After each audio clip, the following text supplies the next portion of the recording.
How is GenAI shifting the parameters of cybersecurity? I'm Mike Loader. Ending Cyber Risk starts right now. Of course, welcome back to Ending Cyber Risk, presented by the team at Arctic Wolf, where each episode we unpack the ways we can put an end to risky cyber behaviour. On this episode, we'll be discussing the changing landscape for CISOs, and joining me now is Adam Marrè, Chief Information Security Officer at Arctic Wolf. Wonderful to see you. How's the role of CISO changing as GenAI shifts the parameters of cybersecurity? Well, as security becomes more and more mission critical for organizations, the role of CISO has never been more important. They're moving from just overseeing security and tooling decisions to really making business decisions. And this is important because as a new tool comes along for attackers to use to try to exploit vulnerabilities in organizations, the CISO needs to be ready for that and present decisions made to defend against this threat to the larger group of executives, and the same is true for GenAI. Yeah, Adam, I'm curious to know what are some of the toughest strategic decisions that CISOs will have to make in the near future to keep their organizations secure? We see and hear all of these horror stories in the media day to day. Yeah, that's very true, and it's good those stories are getting out there so people understand the threat. And right now, CISOs are being asked to do more with less or more with the same. Budgets aren't increasing, but of course, the attacks and the attack vectors are increasing. So the really difficult decisions that CISOs are being asked to make are what tools to go with, what tools and vendors and partners to use, and what strategies to use to protect their organizations and make sure they make the most out of each and every dollar. Adam, I'm curious to know why the cybersecurity industry is perhaps shifting towards platformatization. And of course, perhaps you could outline a little bit more about what exactly that is.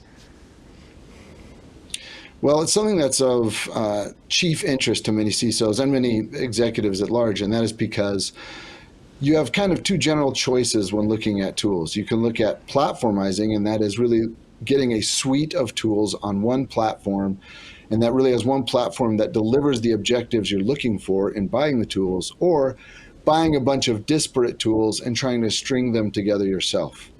So it's obviously attractive to look at a platform, but you've got to make sure that that platform is effective. Yeah, very well said. So what's keeping CISOs up at night at the moment?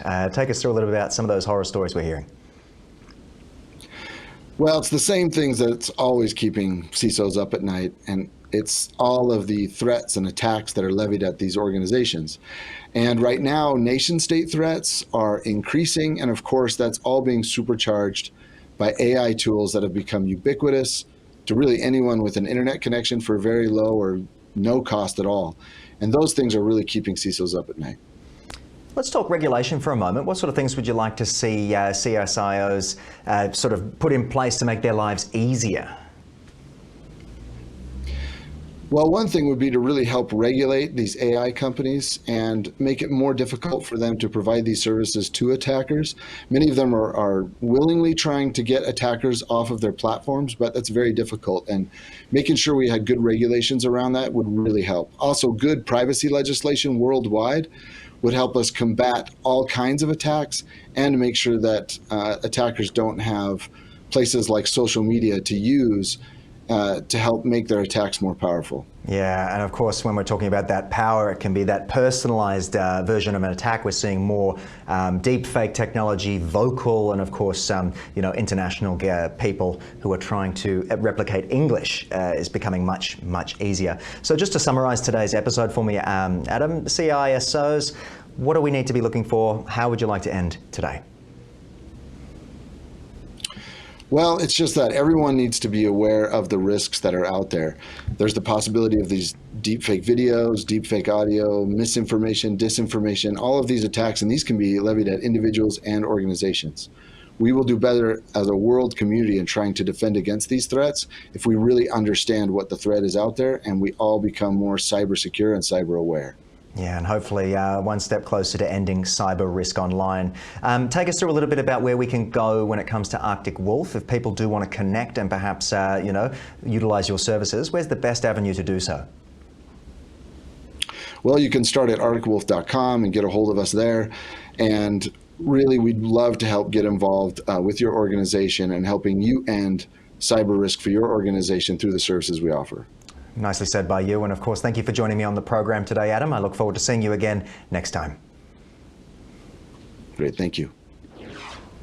All right, that's the program for the moment. Don't go anywhere. More Ticker coming up right after this. I, of course, look forward to seeing you all again very soon, and I hope you've learned something from our discussion thus far.